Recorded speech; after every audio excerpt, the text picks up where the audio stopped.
Oh, hello, great readers. I'm Bo-chan. I'm Nimacum. I'm Van-chan. In this class, I'll read all of you a part of Ulysses. S. L. Ulysses. James Joyce. Verb 12 sec 2.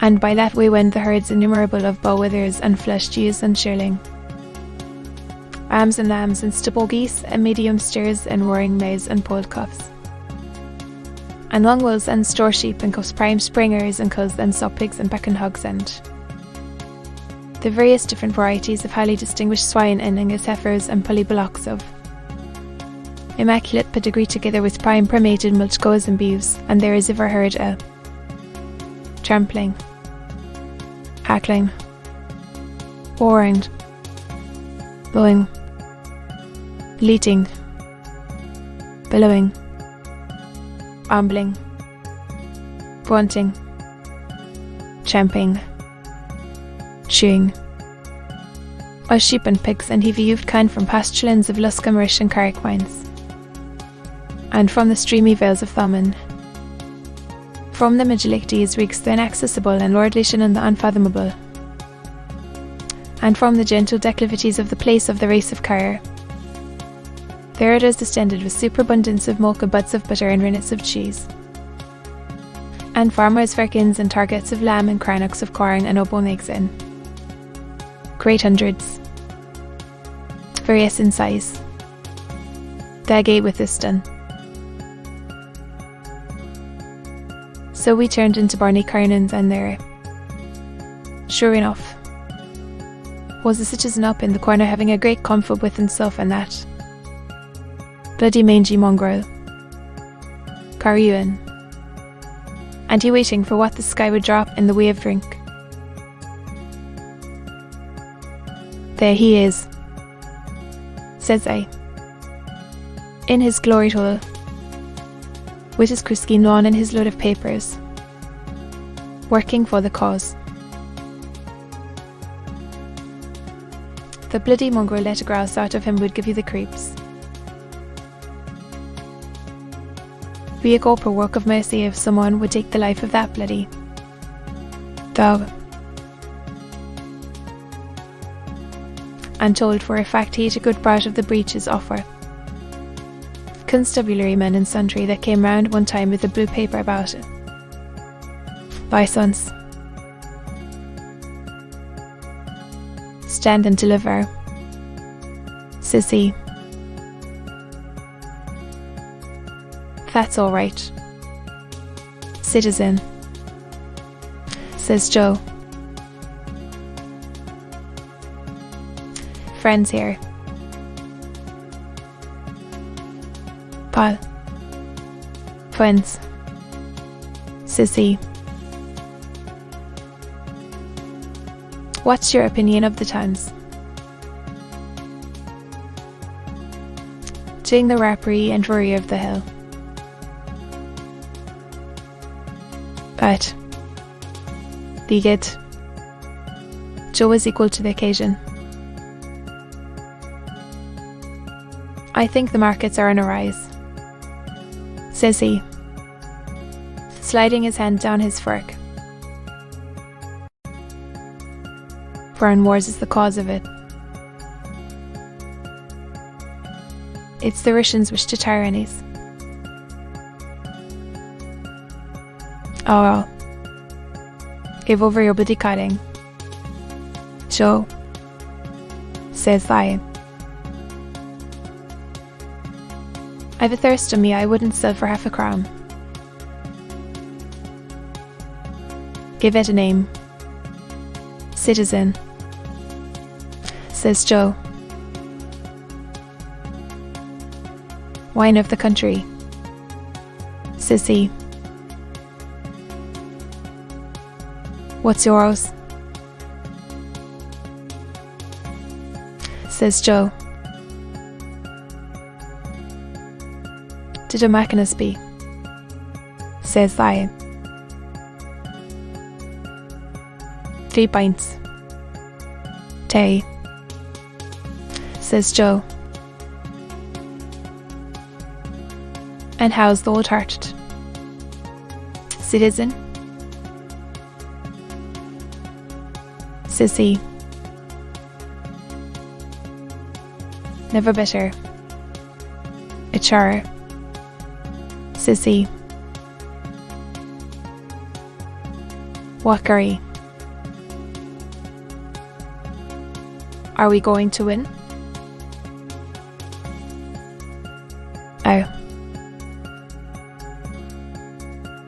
And with that he took the bloody old Towser by the scruff of the neck. And by Jesus, he near throttled him. The figure seated on a large boulder at the foot of a round tower was that of a broad-shoulded, deep-chested, stringling-bid Frankie, the retired, freely freckled, shaggy-bearded, wide-mouthed, large-nosed, long-haired, deep-voiced Barkneed. Born-handed, hurlig, rude-faced, sign-rommed hero. From shoulder to shoulder he measured several ells, and his rock-like mountainous knees were covered, as was likewise the rest of his body wherever visible, with a strong growth of tawny prickly hair and huventiveness similar to the Mandan Gorslix Europeus. The wide-winged nostrils, from which bristles of the same tawny he projected, were of such capaciousness that within their cavernous obscurity the field lark might easily have lodged. Her nest.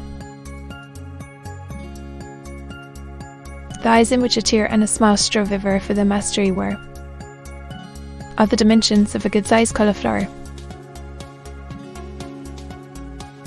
A powerful current of warm breath issued at regular intervals from the profound cavity of his mouth, while in rhythmic resonance the loud strun-hail reverberations of his formidable heart, thunder rumblingly causing the ground, the summit of the lofty tower and the still loftier walls of the cave to vibrate and tremble.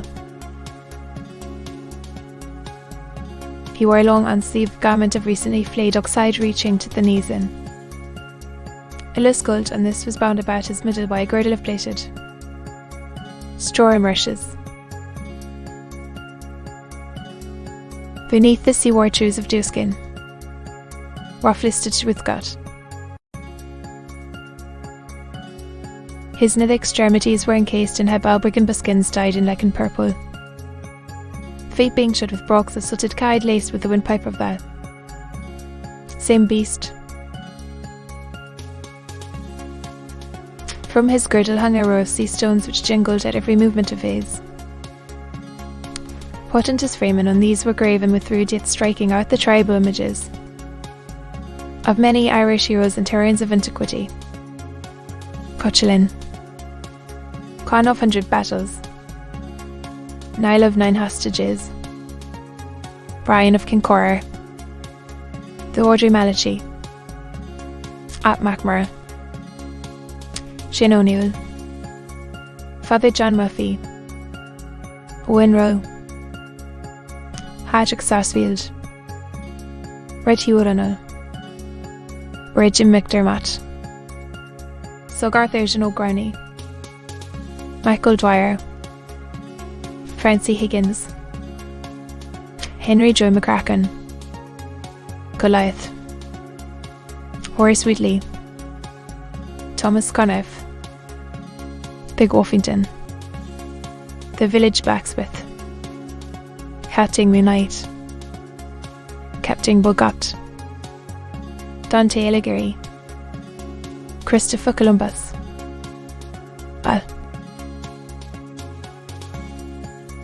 Feza,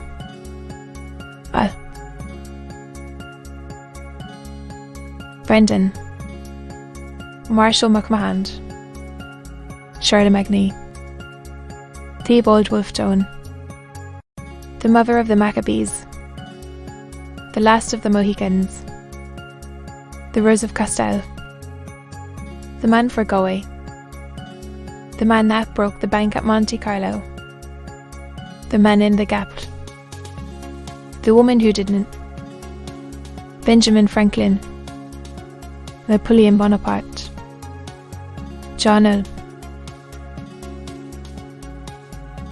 Sullivan, Cleopatra, Severine Delish, Julius Caesar, Paracelsus, Sir Thomas Lipton, William Tell, Michelangelo Hayes, Mohammed, The Bride of Lammermoor, Peter the Hermit, Peter the Packer, Dark Rosaline, Patrick Debuy,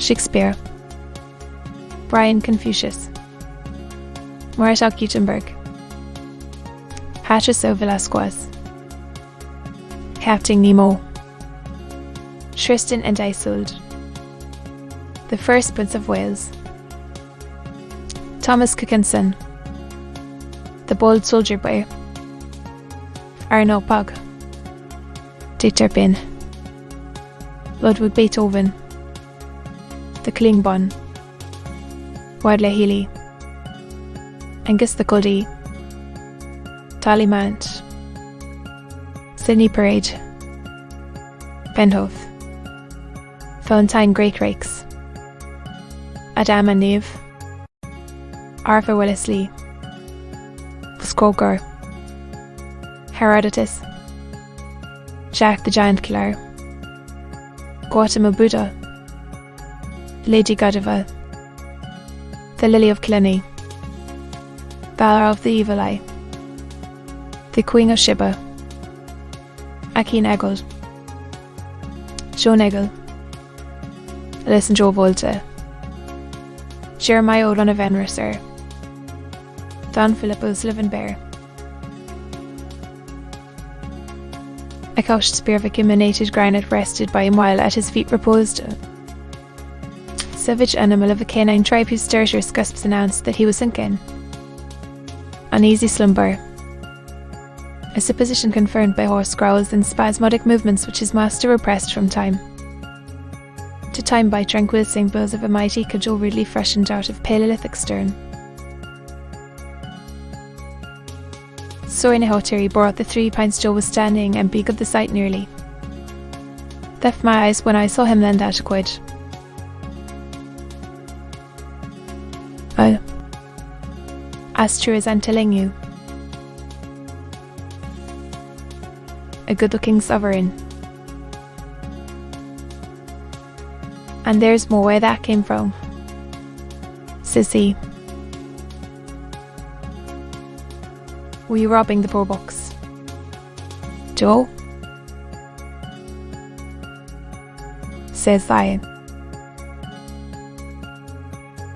Sweat of my brow, says Joe. 'Twas the prudent member gave me the wheeze. I saw him before I met you, says I.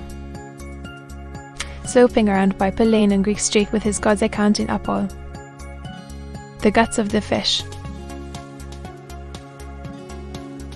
Who comes through Mitchen's land? Bedight in sable armour? Bo Bloom. The son of Rory it is he. Impervious to fear is Rory's son, he of the prudent soul. For the old woman of Prince's Street, says the citizen, the subsidised organ. The pitch-bound party on the floor of the house. And look at this blasted rag, says he. Look at this, says he. The Irish Independent, if you please, founded by Parnell to be the workingman's friend. Listen to the births and deaths in the Irish Oil for Ireland Independent, and I'll thank you in the marriages. Gordon, Wanfield Crescent, Exeter. Redmayne of Iffley. St. and Sunsea, the wife of William T. Redmayne of a son. How's that?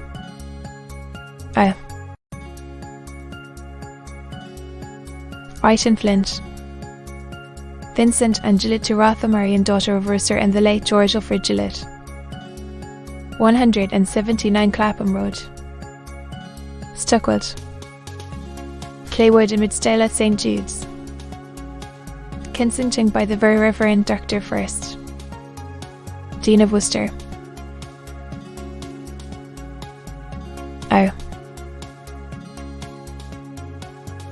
This.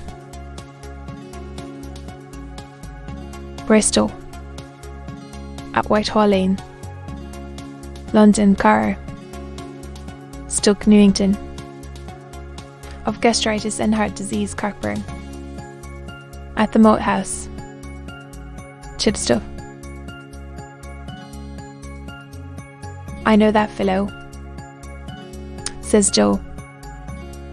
From bitter experience.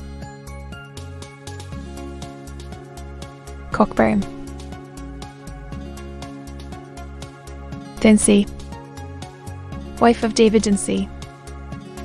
Late of the Admiral D. Miller. Tottenham. Aged 85 Wood. June 12. At 35 Kenning Street. Liverpool. Isabel Helen. To be continued.